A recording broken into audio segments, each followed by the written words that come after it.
के अंदर foreign partners को जोड़ा जाएगा ताकि भारत अपने 5th जनरेशन फाइटर जेट को जल्दी से जल्दी खत्म कर सके।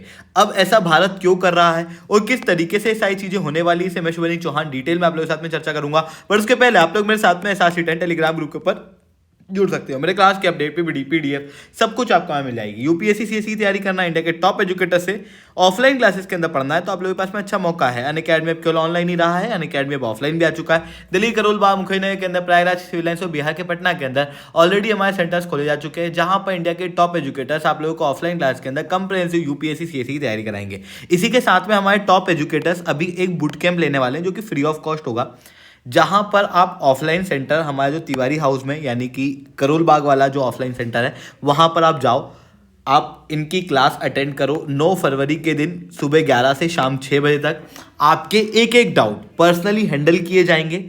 साथ में प्रीवियस ईयर के क्वेश्चन का एनालिसिस दिया जाएगा। एकेडमिक सेशन जो है वो इन डेप्थ एनालिसिस करके किया जाएगा। साथ में आपको हैंड आउट दिए जाएंगे फॉर रिवीजन। तो आप बिल्कुल से इस सेशन के अंदर जुड़ सकते हो, फ्री ऑफ कॉस्ट होने वाला 11 से 6 बजे के बीच में। इसके अलावा अगर आपको स्टडी मटेरियल चाहिए जैसे प्रीवियस ईयर के क्वेश्चन, प्रीलिम्स के मॉक टेस्ट, एनसीईआरटी के नोट्स की समरी, मंथली करंट अफेयर्स की मैगजीन, तो ये सब कुछ आपको फ्री ऑफ कॉस्ट नीचे डिस्क्रिप्शन के अंदर मैंने एक लिंक दी है, वहां से आप डाउनलोड करके ले सकते हो। इसी के साथ में अगर आप अनअकैडमी पे जुड़ना चाहते हो तो इस नंबर पर कॉल भी कर सकते हो, जिसके बाद आप फर्दर डिटेल अनअकैडमी के रिलेटेड प्राप्त कर पाओगे। चलिए दोस्तों, समझने का प्रयास करते हैं यहाँ पे क्या हुआ। देखो क्या होता है, आपने कई बार देखा होगा ना, रडार क्या करता है, जो दुश्मन है उसके चीजों को आइडेंटिफाई कर लेता है। यही रडार फाइटर जेट के आगे की साइड लगा होता है। अब मान लो कि एक फाइटर जेट ऐसा चल रहा है और दूसरा फाइटर जेट ऐसा चल रहा है। ये चाइना का फाइटर जेट है और ये इंडिया का फाइटर जेट है। लेट अस अज्यूम कि चाइना के फाइटर जेट के अंदर इंडिया का फाइटर जेट इसके रडार में आइडेंटिफाई हो ही नहीं पा रहा, तो फिर चाइना को पता ही नहीं चलेगा कि भारतीय फाइटर जेट उसके आसपास है। और फिर जब चाहे तब हम अटैक कर सकते हैं, जैसे चाहे तैसे हम उसका पीछा कर सकते हैं। मतलब एक तरीके से इंडिया का फाइटर जेट चाइना के फाइटर जेट के लिए इनविजिबल हो चुका है, जो कि एरियल वॉरफेयर के अंदर इंडिया के फाइटर जेट को बहुत अच्छा एज प्रोवाइड कर सकता है। ये सब कैसे होता है? ये सब कुछ होता है स्टिल्थ टेक्नोलॉजी से। स्टिल्थ टेक्नोलॉजी क्या होती है? देखो, जो रडार होता है ना, रडार एक क्रॉस सेक्शन को आइडेंटिफाई करता है, जिसे हम लोग कहते हैं रडार क्रॉस सेक्शन, जो ऐसे सामने से दिखता है।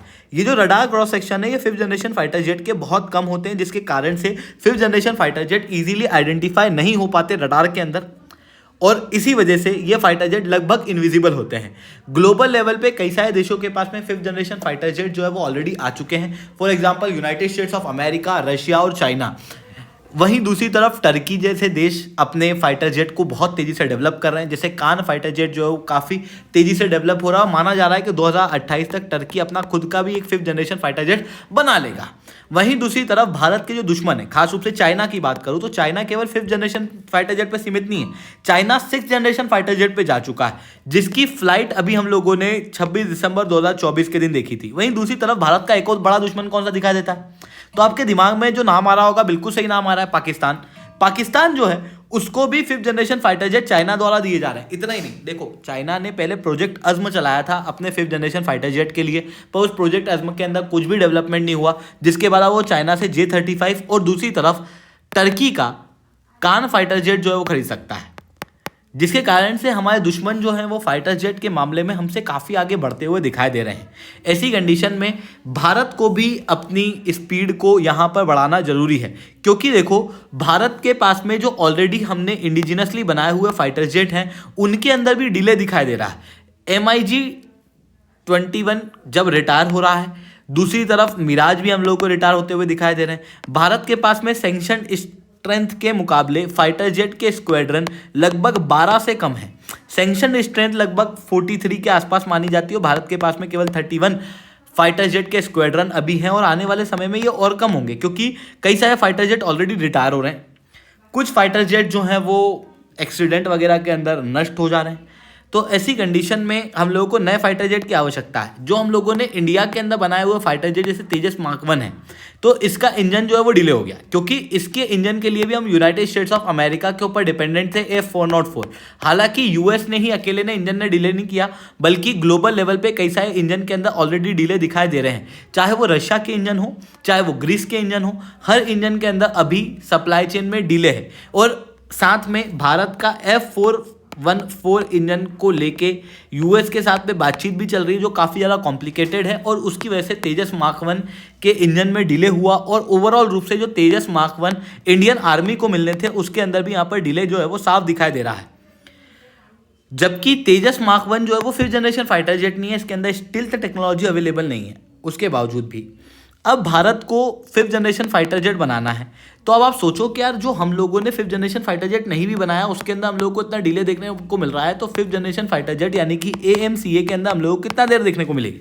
इतना ही नहीं, ग्लोबल लेवल पे जो सप्लाई चेन की शॉर्टेज है, उसकी वजह से AMCA का प्रोग्राम एक तो टेक्नोलॉजिकली यहाँ पर हम पीछे हैं, दूसरी तरफ इकोनॉमिकली भी हम पीछे हैं। ऐसी कंडीशन में भारत सरकार चाहती है अब DRDO के रिकमेंडेशन के आधार पे कि हम लोगों को ग्लोबल लेवल पे दूसरी कंट्रियों के साथ में कोलैबोरेशन करना चाहिए, ताकि टेक्नोलॉजिकल और इकोनॉमिकल चैलेंज को हम ओवरडू कर सकें। इतना ही नहीं, देखो हम क्या चाहते हैं कि हमारा जो फाइटर जेट है, वो फाइटर जेट केवल हम रख के नहीं रखना चाहते कि हमने बना लिया तो हमारे पास रखा हुआ सजा हुआ, नहीं। हम चाहते हैं कि फाइटर जेट 5th जनरेशन बने और उसके बाद में हम दूसरी कंट्री को एक्सपोर्ट भी करें, ताकि हमारे पास उसके भी पैसे आ जाएं, ताकि क्या हो कि जो फाइटर जेट को बनाने में हमारा खर्चा लगा है, वो खर्चा भी हमारा कवर हो जाए। तो उसके लिए हम लोगों को फॉरेन कोलैबोरेशन करना बहुत ज़्यादा ज़रूरी है। अब आप कहोगे ऐसा क्यों? क्योंकि generally 5th generation fighter jet बनाना बहुत महंगा काम है, और उसकी वजह से ये 5th जनरेशन फाइटर जेट बहुत महंगे पड़ते हैं। इसी कारण से एक्सपोर्ट रेडी नहीं होते ये। आप दुनिया के कोई भी 5th जनरेशन फाइटर जेट देख लो, अभी तक वो एक्सपोर्ट हो ही नहीं पाए, क्योंकि महंगे बहुत हैं। दूसरा स्ट्रेटेजिक इश्यूज है, जैसे अगर यूनाइटेड स्टेट्स ऑफ अमेरिका को अपना 5th जनरेशन फाइटर जेट बेचना है, तो वो चाइनीज को नहीं बेचेगा, वो बहुत लिमिटेड कंट्री को बेचेगा जिसके साथ में उसके रिलेशन अच्छे हैं।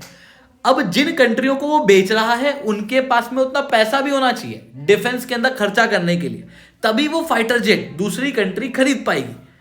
ऐसी कंडीशन में 5th जनरेशन फाइटर जेट जो वो जनरली कंट्रियां खरीद नहीं पा रही हैं, ऐसी कंडीशन में अगर हम जॉइंट कोलैबोरेशन में 5th जनरेशन फाइटर जेट बनाएंगे, तो उससे क्या होगा कि AMCA जल्दी बन जाएगा, दूसरी तरफ ये सस्ता बनेगा, और सस्ता होने की वजह से दूसरी कंट्रियों को इजीली एक्सपोर्ट हो पाएगा।